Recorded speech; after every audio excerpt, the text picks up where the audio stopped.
All right. All right, well, thanks for joining our session, and I'm going to share the screen.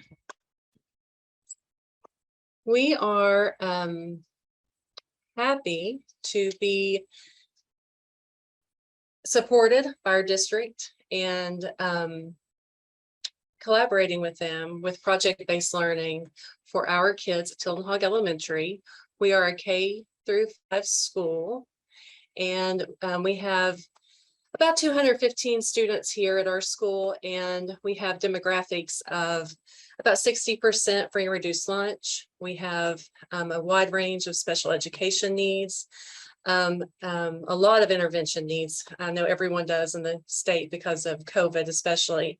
So we have been thinking about how do we make equity and diversity more prevalent in our classrooms, and how do we let students have more access to really good thinking and feel like they belong in the learning process more. And project-based learning came about this summer, came through from pblworks.org and KDE and different partners, Next Gen, supporting it, getting the word out. So we jumped right on it.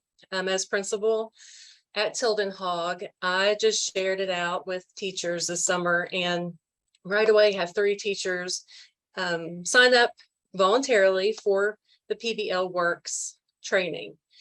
Feedback on that training was it was one of the best trainings that they had ever had. They shared with their colleagues. We had more people join in and more people join in, and everyone, hands down, Jessica's one. She's our intervention coach. I'll let her introduce herself, but she jumped on too, and so we are rolling this out in our classroom. So I'm really proud of our team. So you'll hear a lot about what our team's doing today, but I'll let Jessica talk about her role in this as well.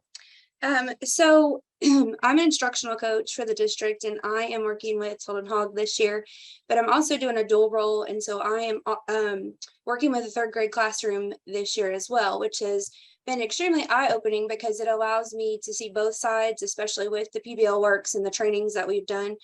It allows me to see like the instructional aspect and how to help teachers as we move forward, because I'm in the classroom right now rolling this out with the students that I'm working with. So I'm getting to see the strengths, the weaknesses, the places where we need to continue working, next steps. So it's just, like I said, it's been really eye-opening and allowed me to see both sides and both aspects going forward.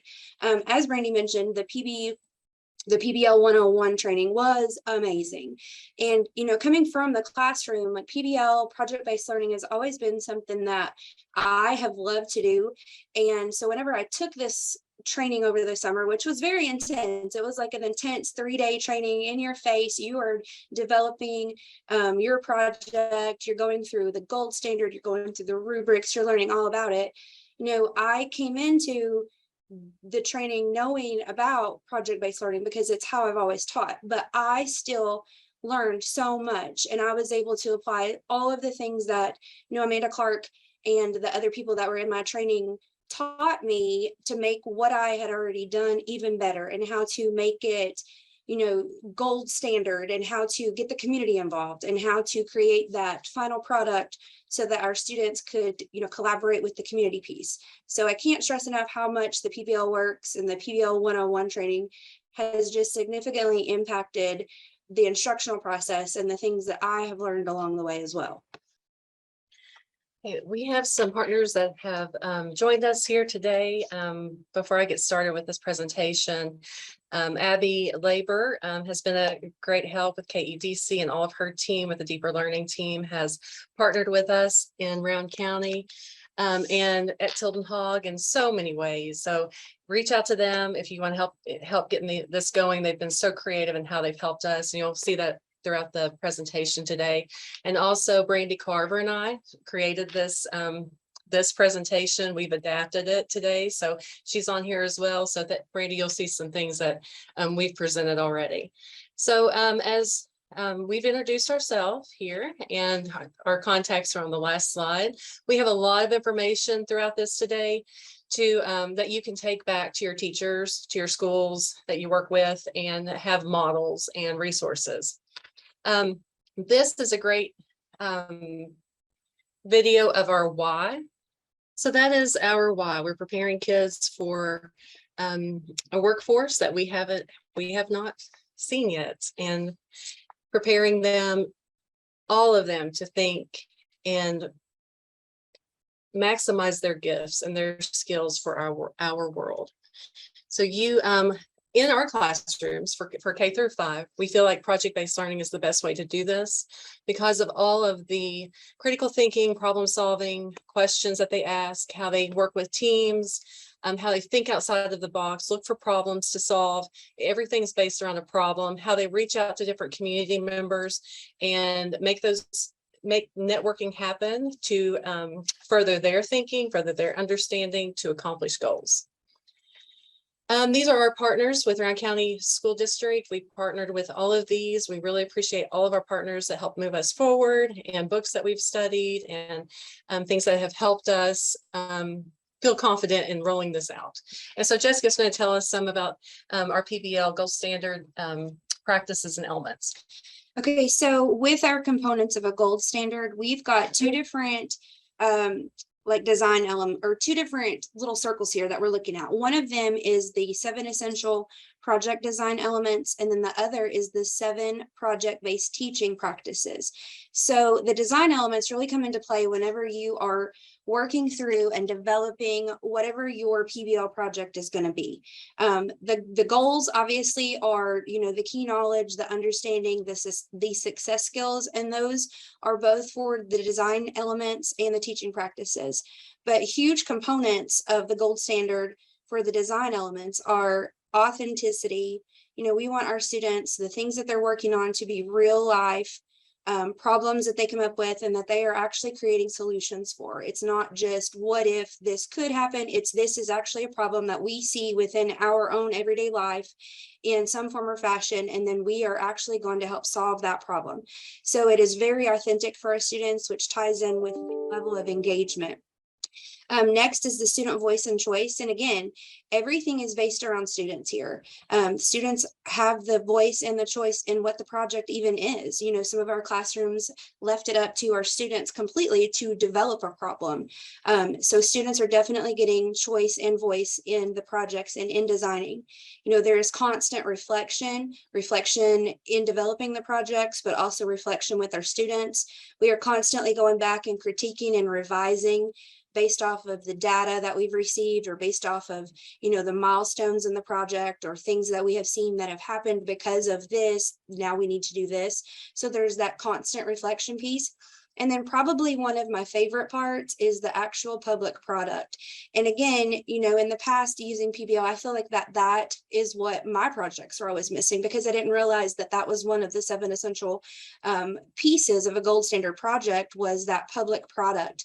And, we often invite family members and community members in, but when it's a constant and we are constantly inviting those people in and for our partnerships and to collaborate, that is a driving force behind a lot of our students' engagement, because they realize that it's not just something that we're doing in the classroom, but instead community members, people from other schools, parents, all of these people are going to come in and see this project that we've created. And then that ties in with the teaching practices. Again, our learning goals are still the same, but we are making sure that we are still aligning our project to standards. And that is a whole other entity in and of itself, just in seeing the freedom to align and how projects can align, and how many standards and skills and how much content area that specific projects can align to. Because once you really get in and dig in, it is just mind-boggling, all the things that you're able to tie together in one project. We are also building to the culture with our teaching practices. You are constantly managing activities, because you might have 5 or 6 different little things going on at the same time. Project-based learning offers natural scaffolding for our students, multiple entry points for all of our learners, so that everyone is able to participate in our projects. We are constantly assessing student learning, whether that just be through the reflection, through conversation, or even through our milestones as they're developed through the project. We are constantly engaging with students. We're coaching students. It's never we're telling students where to go, but we're trying to coach them. We're trying to lead them in that right direction through the engagement and through that coaching piece. So These are both definitely huge elements to a gold standard project, and they are so beneficial whenever used in the classroom. So we're gonna show you how what this all looks, what Jessica just described. And we have some examples for you in every grade level. So what does that look like at kindergarten? So if you're working with kindergarten teachers or you have a kindergarten classroom, Miss Nikki and Miss Lewis have completed the recess pathway. And if you click on this link here at the bottom right, you will see her blog. And that is a great resource that you have if you're working with kindergarten teachers, because it's from the mouth of a kindergarten teacher who has experienced it. It's her words. There are many samples in there of student work and how to roll that out. And here you have with you fourth grade recess pathway. So kindergarten recess pathway, they got to a certain point in which they made the designs and the maps because their interest took them toward mapping standards. Even though their teachers had thought, oh, this is going to be a physical education heavy project, the students' inquiry and interest went toward mapping instead. So they have designed and mapped multiple versions of a recess pathway that could happen indoors on rainy or snowy days for all kids K through 5. They've thought about empathy and with all of the people who would be working on those pathways. They've thought about the diverse group and needs of our school. And now they have presented it to fourth grade to take over the next part. And so I'm going to show you here is how they went into the fourth grade classroom. I'm going to cut this because we're running short on time. I'm just going to show you a little clip about how our kindergarten students went into the fourth grade classroom and presented their proposal of the problem that they needed their help to solve. And this is her blog she's referring to here. We used the stuff that they gave us, right? We used the stuff right here that Sam's holding. Remember these? Everybody voted. We took those surveys. Yes, the survey. So go ahead and talk to them about what we did with these, okay? So like, build a map, so Nice and loud. Can you do it a little louder? Because it's just a little. we build a map so that we know where we're gonna do our things at, like climbing wall, move like an animal, and that, and spin our. Wait, what's that again? This one has the ands in it. And Handstand uh-huh. and scooter, free tag, and Spin our So let's see here. 7:25.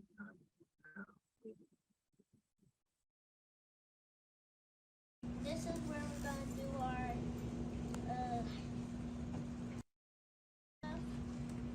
Tell them about the dots. we make dots so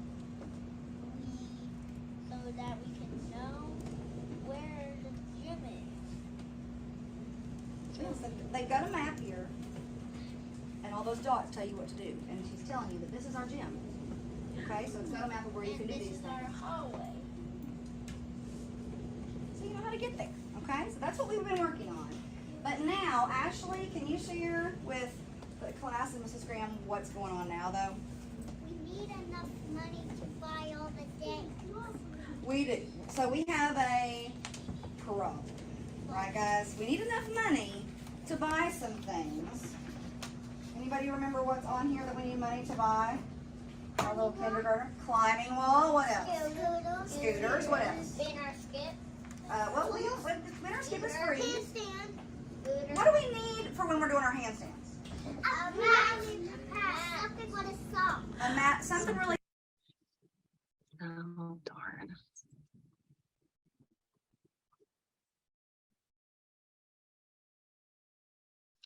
Okay, so as you can see, they were problem solving, asking for help. So the fourth grade have now picked that up, and they are working with their math standards, and our math program is able to support and be a resource for Miss Graham, the fourth grade teacher, as she's rolling out under the project umbrella how we apply these standards, the purpose for them learning these standards. And so the motivation is much more increased with that as the purpose. We have our first grade who in every project, as Miss Elliott was presenting, every project has a driving question. She mentioned that kids may help present or produce this driving question based upon their interests. Teachers can guide that however they need to toward those standards. But our first grade guiding question here is, what responsibilities do we have as citizens of Brown County to protect our wildlife and our community? This project was really strong with community partners. They had the entry point of the wildlife, the Fish and Wildlife Department. They went and visited them with a field trip. They had the fish hatchery. They went to the fish hatchery. They had the Fish and Wildlife Department come in and present. You can see here in the pictures, Ms. Clark. They went into the fish hatchery and then they came back to the classroom and recreated what they saw in the pool at the fish hatchery. They used a lot of QR codes and linked to books to research what they were learning about wildlife and effects of and harmful effects to our wildlife and their habitats. She also, on this slide, you can also see that she has a driving question board. So all of the students' thinking was visible in her classroom on that board or in the hallway for others to see. Our second grade just launched their hunger unit, and we could not have done this without the support of KEDC and our partners there. Stephanie came over and she actually worked in illustrative math lessons with our second grade to allow us to have common planning, and the three of us sat down and went through the gold standard project lesson, and we created plans for the time that Stephanie was here, and we're able to plan for months for that project. Months. I mean, we have weeks and weeks of project lessons. Now we are teaching our content. We are teaching small guided group, we're teaching whole group, but we have the umbrella of the project running our purpose for everything. So when I say months, it's because we're not doing this all day, every day. We are coming back to it sprinkled throughout the week in driving our purpose for while we are learning our standards together. They also shared at KEDC lots of strategies like talk moves and different strategies, talk stems. We have posters in our classrooms that they dropped off that kids can use to help when they're collaborating and when they're just generating their questions and their ideas to present. This is Miss Elliott's third grade, and she's going to have a few minutes to go through this. I won't get to some other grades, but you have those. You have fifth grade, and then you have a podcast on here. So we'll probably finish up here, and then a video from our high schoolers who helped us with our first grade infomercial product. We want you all to be able to see the collaboration between the high school project and our elementary project. So we really want to get to that. Yes. Okay. So this is the project that the students that I'm working with are currently working on. And this is probably one of the biggest learning aha moments that I have come across whenever working on these PBL projects is what I envisioned would take like 6 weeks. And even during the PBL 101 I had planned for 6 weeks has completely spiraled into this huge project. And I don't mean that in a negative way. I mean that we have been able to dive so deep into all of the science, the reading, the language arts, the social studies, and the math content that I feel like this is going to be a never-ending project, but it's a good thing because my students are so engaged and they want to dig in deeper. So we kind of keep digging in deeper.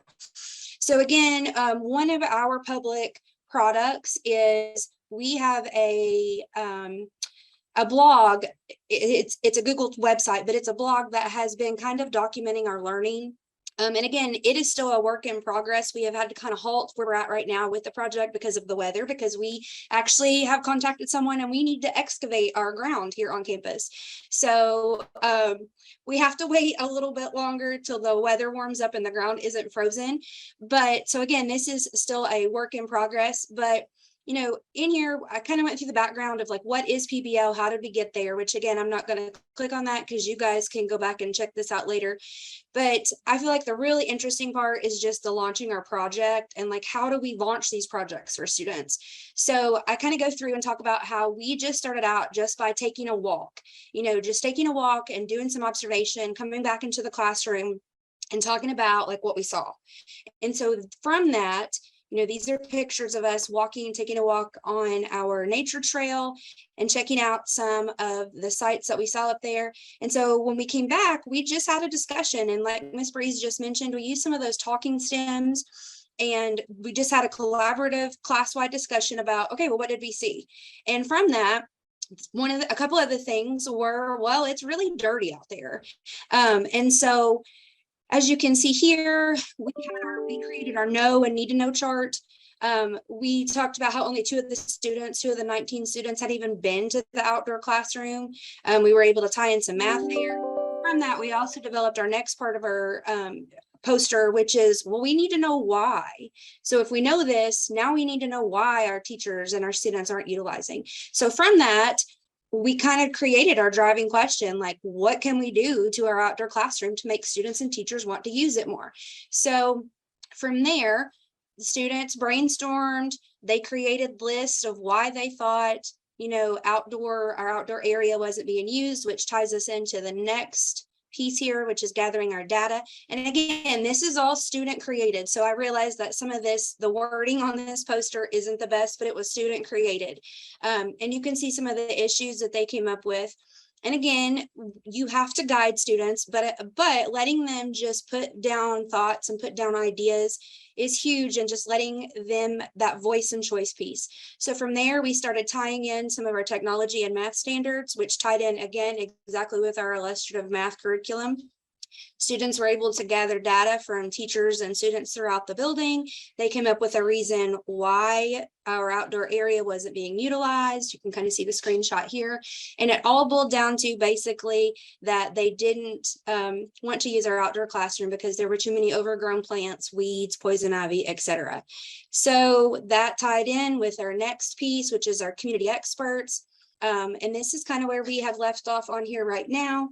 But again, if you guys want to access this later as we continue working on our blog, and you can continue following our journey as we try to hopefully wrap this project up soon. But again, no promises, because like I said, as we keep learning and digging, we find deeper and deeper and deeper learning that we can tie into. And the kids are so engaged anytime we talk about our wetland project or PBL that we just continue adding to our project.